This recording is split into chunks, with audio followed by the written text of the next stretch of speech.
If you're running a business, making money, but still feel like there is not enough left over, you need to hear this today. It's not that you're not making enough money, it's that something in your systems is quietly draining your profits.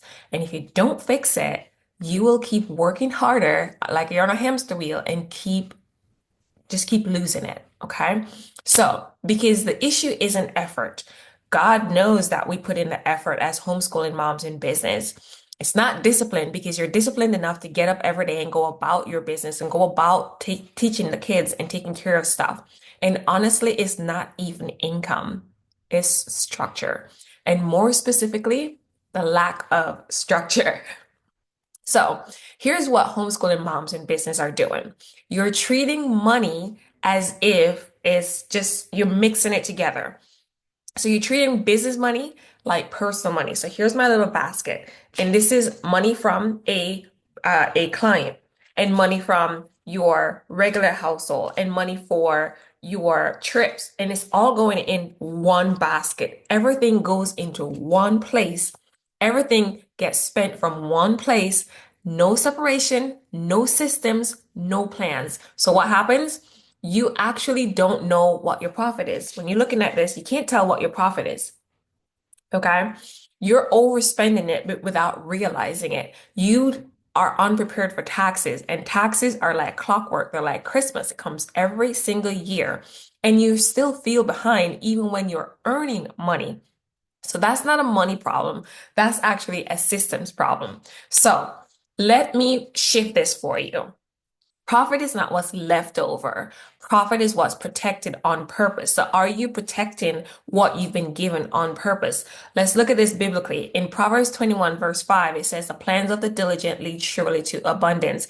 Are you being diligent with protecting what God has given you in your business so you're able to homeschool your kids and still physically be present, mentally be present with them? And if there's no plan for your money, there will be no plan to keep your profits. Okay, so let's look at this from a different perspective.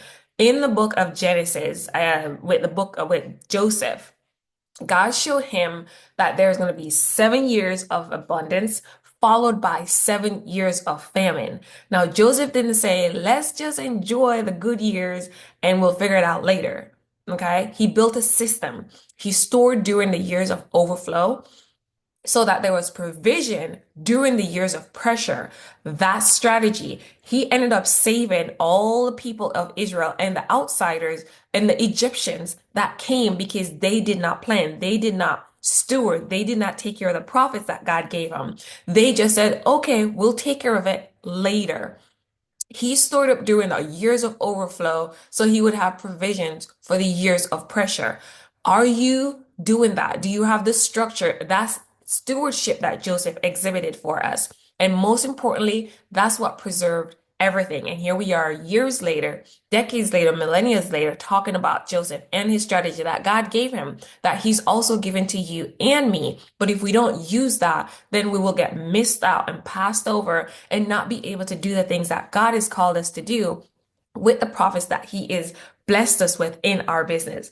So the real issue is this. You were never taught how to structure your business for profit. So now you are guessing what you could spend, hoping tax season works out, reacting during instead of leading.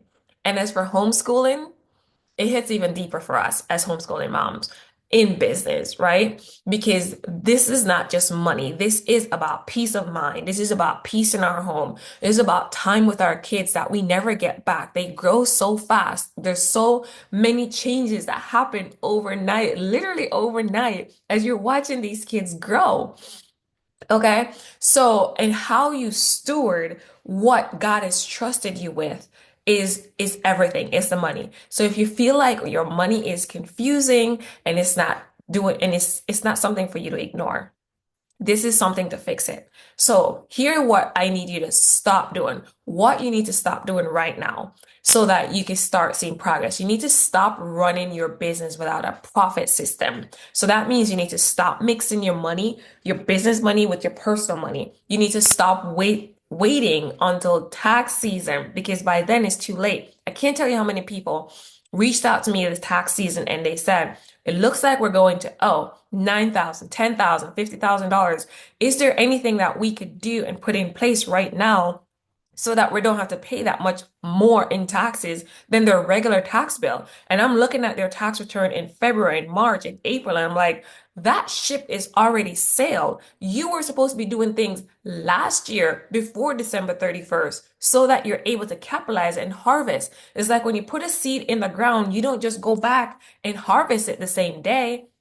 You have to put things in place and then wait for it to populate, to grow, to go through the seasons of life so that you're able to harvest it. And tax planning and planning for your money and the profits that comes out of your money is no different.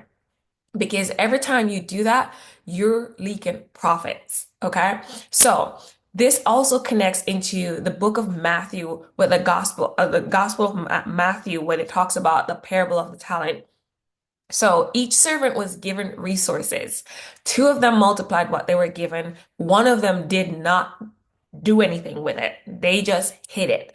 And because of that, what he had was taken from him and given to somebody else, not because he lacked effort, but because he lacked intentional management. He got scared. And so he's like, okay, I'm not going to do anything with it. I'm just going to protect it. Are you doing the same thing in your business with your profits? And if you are, how do you expect God to continue blessing you to abundantly, exceedingly abundantly above more? How do you expect Him to give you the overflow when you're not prepared for it, when you're not being faithful, when you're not being faithful with the little things that He's given you? So here's this clearly. Stay with me. You don't have a profit problem. You have a stewardship system problem.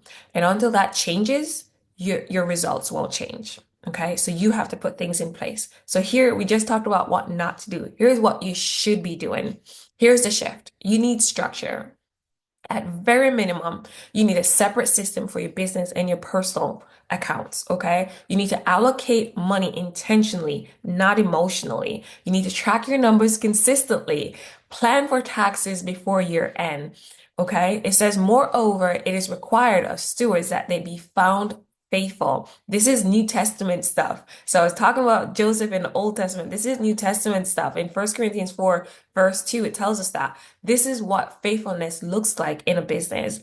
Not earning, managing the money well, because the money will come. So when you fix this, everything changes and you're able to stop feeling like you're behind. You're able to start seeing real profits. You're able to gain clarity over your numbers, and you're able to create space intentionally to be with your kids, not just busy, but being present. That's where the money is. So if this is hitting you hard, if you know you're making money but not keeping it, this is exactly what I want to help you with in the Profit and Presence blueprint, where we're going to identify your profit leaks, clean up your numbers, and build a system that actually works. So I hope this helps you. If this gave you any sort of clarity, subscribe, share with another mom who's in business and also homeschooling her kids. Use the stuff that I see, that I share with you. The link to register for the free training that I share with you of what your leaks are and things like that is in the description box below. Go ahead and click on that and go through that training. And I'll see you guys in the next video. Bye for now.